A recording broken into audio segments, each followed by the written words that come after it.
दोस्तों, कुछ प्यारी सी लाइंस आप सभी के लिए कल मैं पढ़ रही थी तो मैंने पढ़ी ये लाइंस, तो आप सभी के साथ मैं शेयर करना चाहती हूँ। जिंदगी जब भी आपको रुलाने लगे, इतना हंसो कि दर्द भी शर्माने लगे, निकले ना आंसू आपकी आंखों से, किस्मत भी आपको मजबूर होकर हंसाने लगी। इसी पॉजिटिव थॉट के साथ आज मैं डे की शुरुआत करती हूँ। कैसे हैं आप सभी? मैं उम्मीद करती हूँ आप सभी बहुत अच्छे होंगे और अपनी प्रिपरेशन को बहुत अच्छे से कंटिन्यू कर रहे होंगे। मैं अपने मायके गई थी, आप सभी को पता है, एंड जो मेरे पिछले स्टडी ब्लॉग्स देखते हैं, एंड अब मैं आ गई हूँ तो कहीं जाओ फिर वापस आओ तो बहुत ज़्यादा काम पेंडिंग हो जाता है, जैसे कि कपड़े धुलना, साफ़ सफाई करना, ये सब कुछ बहुत ज़्यादा पेंडिंग है, फैला हुआ है। आज मुझे बहुत ज़्यादा टाइम लग जाता है एंड इसी बीच में मेरी तबीयत भी बहुत ख़राब हो गई थी, लाइक फीवर है और ठंड वंड लग जाना और बैक बोन पेन, ये सब चीज़ें हैं। बट हो कुछ भी, पढ़ाई को डिस्टर्ब नहीं करना है। मैंने बोला कि मैंने 4 आवर्स का निकाला तो 4 आवर्स का स्टडी प्लान बनाया, 4 आवर्स नहीं हो पा रहा है, कभी कभी बहुत ज़्यादा बिजी हैं तो एटलीस्ट 2 आवर्स ही पढ़ लें। बट पढ़ाई पता है, पढ़ाई तभी बंद करना मैं आपको भी बोलती हूँ, अपने आप को भी बोलती हूँ, पढ़ाई ना तभी आप बंद करिएगा या तभी मैं बंद करूँगी जब पढ़ाई के अलावा कोई मुझे विकल्प मिल जाएगा। या तो पढ़ाई करके मैं जॉब पा लूँ, या मुझे लग जाए कि भाई पढ़ाई ना करने से मेरा काम चल जाएगा, मतलब कुछ और विकल्प हो, मेरे पास कोई ऑप्शन अवेलेबल हो, तभी पढ़ाई बंद करिएगा या मैं बंद करूँगी। इसके अलावा कभी कोई ऑप्शन अगर आपके पास नहीं है तो पढ़ाई स्टॉप तब तक नहीं करनी है जब तक कि हमें सक्सेस नहीं मिल पाती है। ठीक है, तो मैंने अभी नाश्ता वगैरह सब प्रिपेयर करा और कपड़े वगैरह धुले, आप सभी को मैंने दिखाया व्लॉग में। अभी 1:30 बज गए हैं, मैं अपनी स्टॉप वॉच में टाइमर लगा लेती हूँ। तो आज का मेरा प्लान ये है कि मैंने अब तक अराउंड 200 वोकैब्स पढ़ ली थी, मतलब वोकैब्स में सिनोनिम्स, एंटोनिम्स, एक ही वर्ड का उसका मीनिंग, तो उन्हीं 200 को पूरा मैं रिविजन करूँगी सबसे पहले। तो ये रिविजन करते करते मुझे 1 घंटा लग जाता है। हालांकि मैंने सब पहले पढ़ रखा है, जस्ट एक बार मैं रिव्यू कर लूँगी। 200 वोकैब है, सिनोनिम, एंटोनिम एंड मीनिंग, इसलिए मुझे 1 घंटा लग जाता है। एंड दूसरा टारगेट मेरा ये है कि करंट अफेयर्स को थोड़ा बहुत देखूँगी एंड जितना अब तक पढ़ा है उसमें से देखती हूँ कितना पॉसिबल हो सकता है। अभी तो मैं यही वोकैब ही पढ़ रही हूँ और 1 घंटे में कंप्लीट होगा। और मेरा टारगेट ये है कि मैथ्स को थोड़ा सा बनाने की कोशिश करूँगी। अभी मेरा टाइम इन वर्क चल रहा है बाय आदित्य रंजन सर, उसी को कंप्लीट करूँगी। एंड सीडीपी का पार्ट ये है, सीडीपी में कुछ कुछ टॉपिक्स मेरा मुझे कंप्लीट करना है, वो मैं कंप्लीट करूँगी। अभी 2:30 बज गए हैं, मैं आपको दिखाती हूँ। ये सारी वोकैब्स मैंने नोट डाउन करी हैं, इन्हीं को मैंने अभी पढ़ा है 1 घंटे में।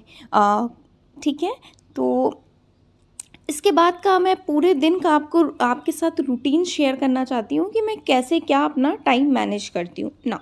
ये तो 1 दिन पहले का व्लॉग है। नेक्स्ट डे का जो व्लॉग होगा उसमें मैंने चैलेंज लिया आप सभी के साथ कि 1 वीक का हम पहले बनाते हैं study plan, 4 hour study challenge.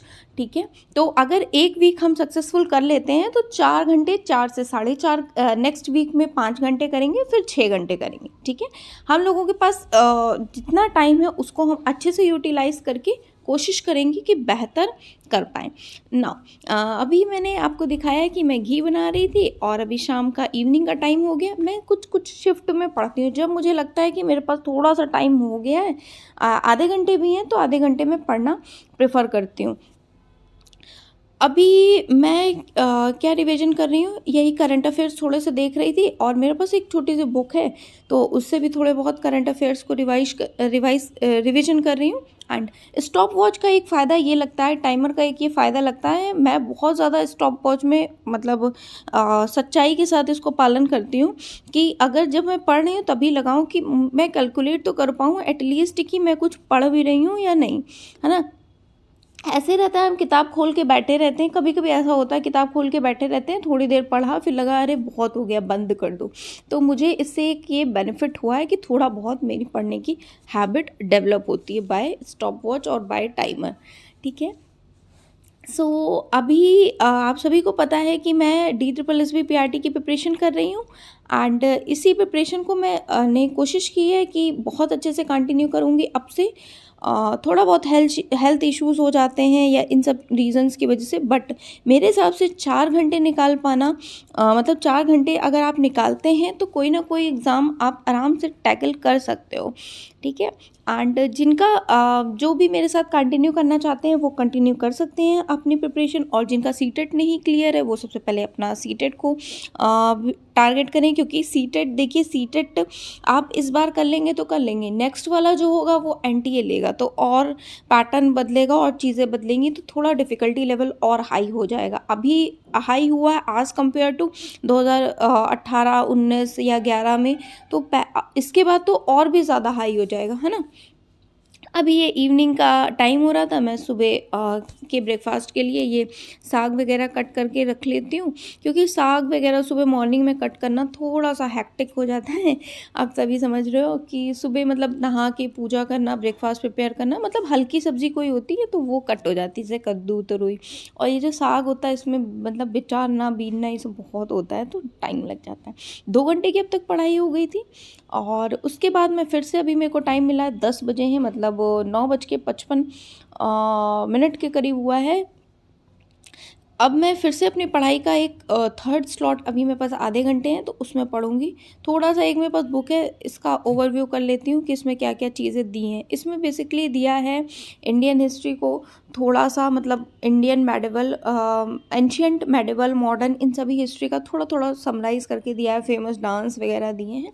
तो एक बार मैं कोशिश करूँगी कि देख लूँ, 200-250 पन्ने करीब होंगे तो होंगे इसमें, और इसको डिवाइड करके अभी तो बस जस्ट मैं देख रही हूँ इसको। एंड उसके बाद मेरा नाइट का तो यही है कि मैं मैथ्स बनाती हूँ, मैथ्स प्रिपेयर करती हूँ नाइट को, ठीक है।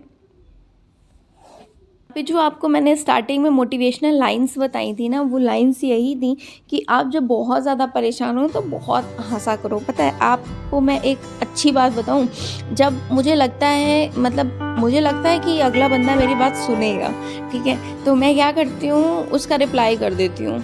एंड अगर मुझे लगता है कि ये पर्सन सिर्फ अपनी बात कहता है, दूसरे की सुनना ही नहीं प्रेफर करता है, तो मैं पता है क्या करती हूँ, रिप्लाई में हंस देती हूँ।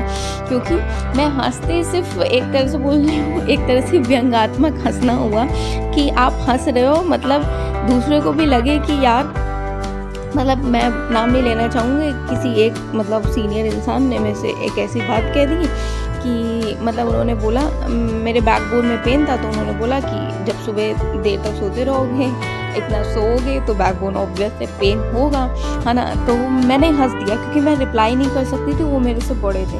हाँ, तो मतलब कोई और वहाँ बैठा था, तो उसने बोला कि कैसे सोएंगे देर तक, जब बच्चा है इसके पास तो कैसे सोएगी ये देर तक, बस यही चीज़।